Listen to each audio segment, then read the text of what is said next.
नमस्कार दोस्तों, स्वागत है आप सभी का आपके अपने यूट्यूब चैनल और नेक्स्ट एग्जाम में। तो आज है 27 जुलाई और हम देखेंगे 27 जुलाई के महत्वपूर्ण करंट अफेयर्स। तो सबसे पहला प्रश्न है आज का कि विश्व व्यापार संगठन के 13वें मंत्रिमंडलीय सम्मेलन का अध्यक्ष कौन है। यानी कि WTO का जो 13th मंत्रिमंडल के सम्मेलन की बैठक हुई, इसका सम्मेलन क्या अध्यक्षता किसने करी। ओके, तो इसको हम देखेंगे। पहले हम WTO के बारे में जान लेते हैं कि WTO की स्थापना हुई थी 1 जनवरी 1995 को, जिसका हेडक्वार्टर है जिनेवा, स्विट्जरलैंड के अंदर। और इनकी हेड बहुत इंपॉर्टेंट है, नाकोजी ओंकाजा इवेला। ओके जी। और इसके सदस्य कितने हैं WTO के? 164 सदस्य हैं WTO के। और जो लेटेस्ट नंबर का मेंबर इसमें ऐड हुआ WTO के अंदर, वो है आपका अफगानिस्तान। अच्छा, अब ये सम्मेलन जो हो रहा है, इसका अध्यक्षता कौन कर रहा है? तो UAE इसकी अध्यक्षता करेगा 2024 में जाके। फर्स्ट जो हुआ था वो 1996 में हुआ था और इसकी अध्यक्षता सिंगापुर के द्वारा करी गई थी। ओके जी, इसको आपने याद रखना है। जो 12वीं थी आपकी, वो आपकी जिनेवा के अंदर 2022 में इसको करवाया गया था। अगला देखेंगे हम। G20 2023 अध्यक्ष कौन है? आपका भारत है। शेरपा अमिताभ कांत है। और जो आपका ब्रिक्स होगा, उसका सम्मेलन 2023 के अंदर साउथ अफ्रीका के अंदर करवाया जाएगा।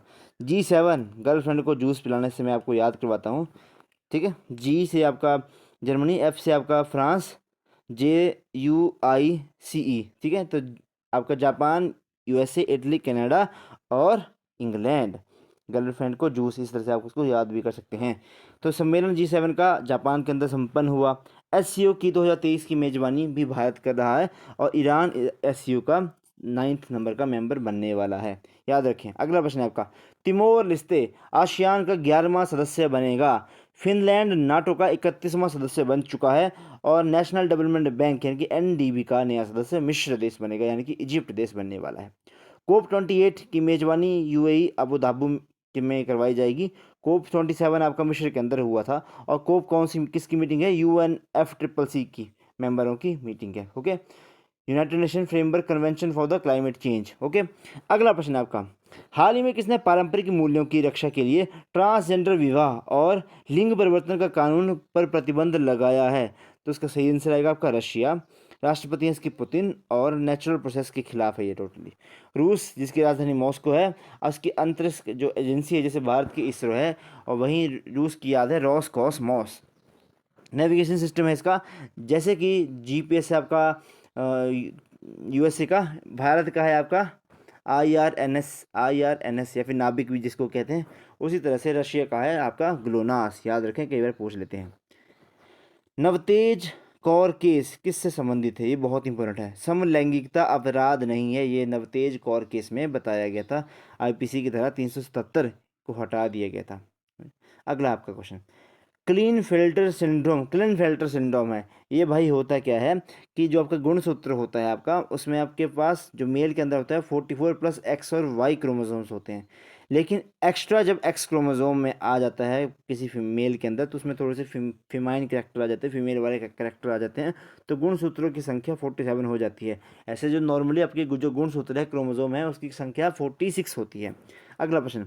एशिया और यूरोप महाद्वीप में 2 सदस्य ऐसे कौन से कंट्रीज़ हैं जो कि एशिया में भी पढ़ते हैं और आपके यूरोप में भी पढ़ते हैं? तो रशिया और तुर्की। याद रखें। ग्लोबल जेंडर गैप इंडेक्स, जो कि जिसको विश्व आर्थिक मंच के द्वारा, वर्ल्ड इकोनॉमिक फोरम के द्वारा जिसको जारी करवाया जाता है, भारत का इसका रैंक 127 है।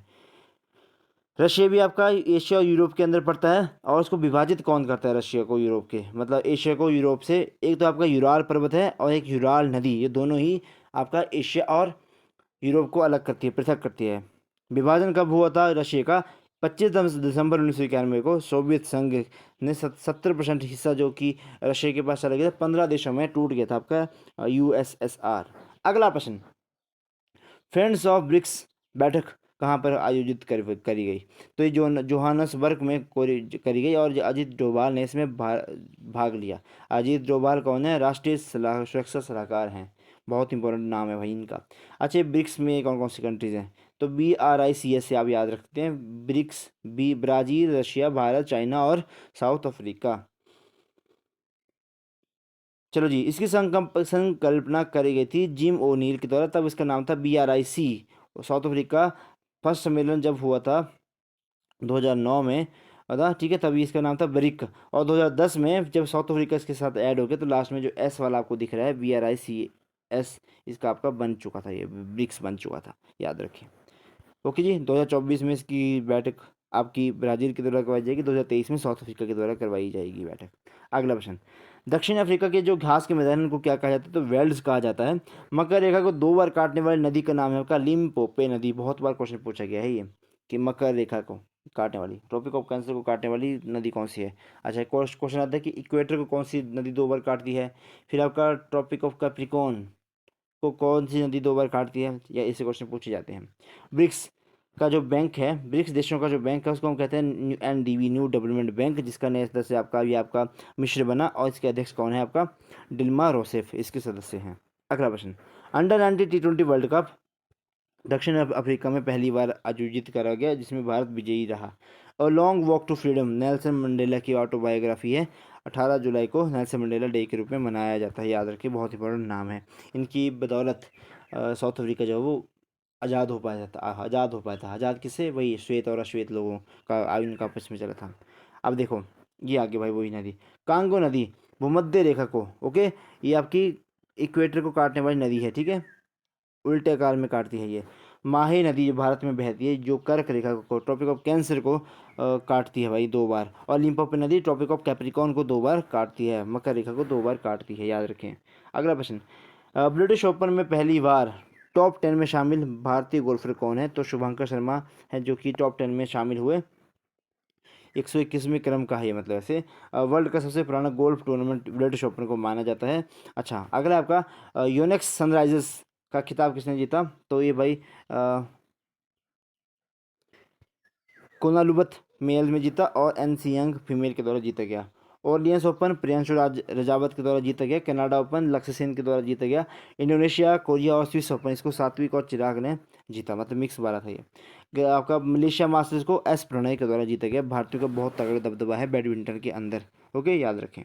अगला प्रश्न है आपका, हाल ही में देश के किस रेलवे स्टेशन को यूनेस्को एशिया पैसिफिक पुरस्कार मिला। यूनेस्को एशिया पैसिफिक पुरस्कार किसको मिला, ये क्वेश्चन पूछा गया, ओके, यानी कि पेरिस और फ्रांस का संयुक्त रूप से। अब ये कौन सा है, महाराष्ट्र के अंदर है, 169 साल पुराना भाईखला रेलवे स्टेशन। शुरुआत इसकी 2000 में हुई थी। इस पुरस्कार के दिन की सांस्कृतिक धरोहर संरक्षण एवं जीर्णोद्धार द्वारा के लिए इस पुरस्कार को दिया जाता है। President's colour award Haryana police को दिया गया। इंदिरा गांधी शांति पुरस्कार ये गीता प्रेस गोरखपुर को दिया गया। ये क्वेश्चन पक्का आपको किसी न किसी एग्जाम में देखने को मिलेगा। गणतंत्र दिवस पर सबसे सर्वश्रेष्ठ झांकी उत्तराखंड की झांकी थी, ओके। भारत का सबसे लंबा प्लेटफॉर्म ये बहुत पहले पहले था गोरखपुर उत्तर प्रदेश का। अब भाई सिद्धरुआ स्वामी आपका हुबली कर्नाटक के अंदर है, ठीक है, रेलवे स्टेशन। अब याद रखें, सिद्धरुआ स्वामी से भी आ सकता है आपको, और हुबली से भी आ सकता है, दोनों ही इसके आंसर बन जाएंगे। अगला प्रश्न, यूनेस्को भारत के विश्व धरोहर कितने हैं, तो भारत के अंदर कुल मिला के इस टाइम 40 वर्ल्ड हेरिटेज साइट हैं, जिसमें एक है आपकी मिक्स्ड तरह की, मिश्रित, यानी कि वो सांस्कृतिक भी है और नेचुरल भी है, जिसको हम बोलते हैं कंचनजंगा। क्वेश्चन आता है इसका भी।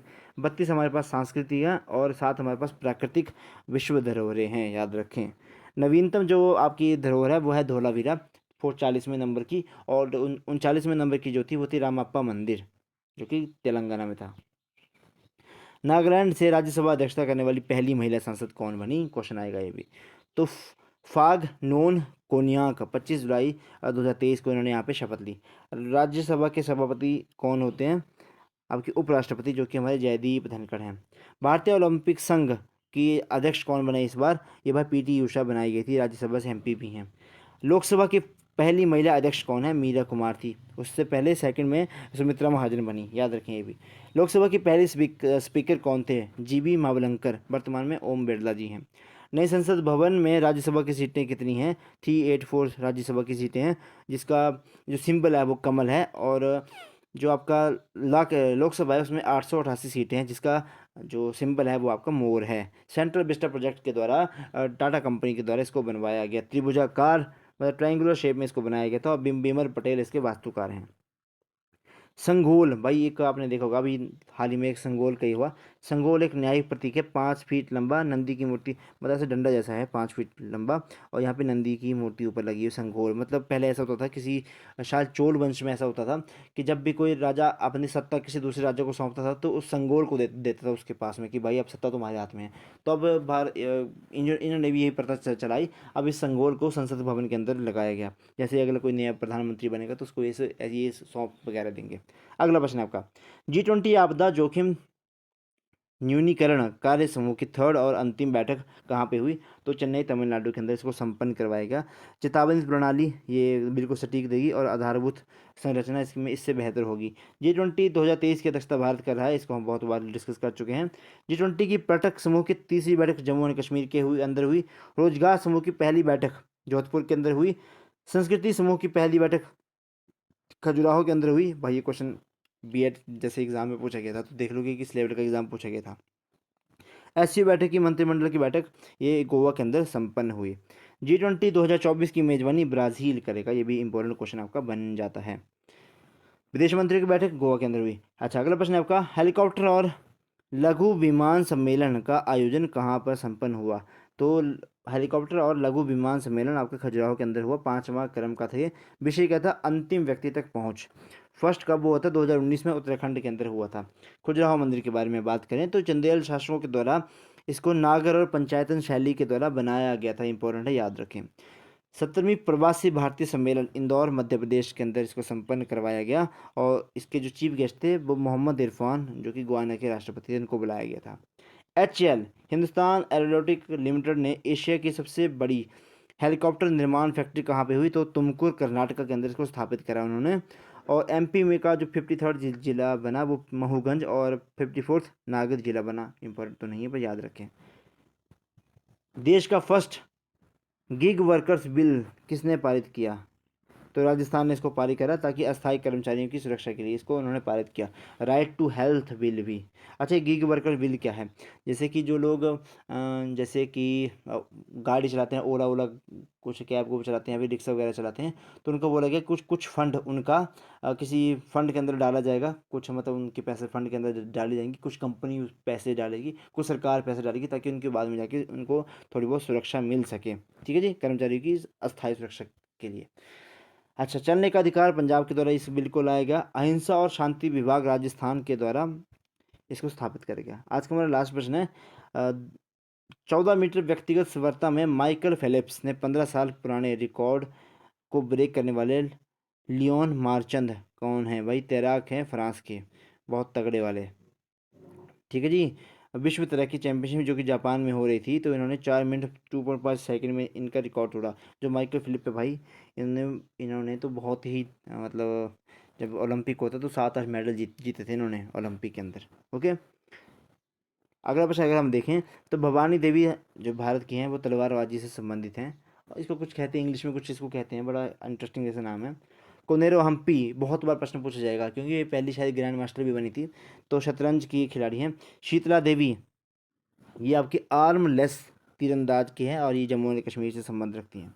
पूजा यादव ये योगासन में इन्होंने गोल्ड जीता, जो कि 36वें राष्ट्रीय खेल जो गुजरात में हुए उन्होंने इसमें योगासन में गोल्ड मेडल जीता, याद रखें। लास्ट प्रश्न आज का, पूर्व राष्ट्रपति वेंकैया नायडू ने एज द व्हील टर्न्स नामक पुस्तक का विमोचन करा। बस आज के ये हमारे प्रश्न थे। और एज द व्हील पुस्तक किसके द्वारा लिखी गई थी? रंजीत प्रताप इसके लेखक हैं। तो गाइज आज के ये प्रश्न आई होप बहुत ही मैंने कोशिश की कि मैं को अच्छे से समझा सकूँ।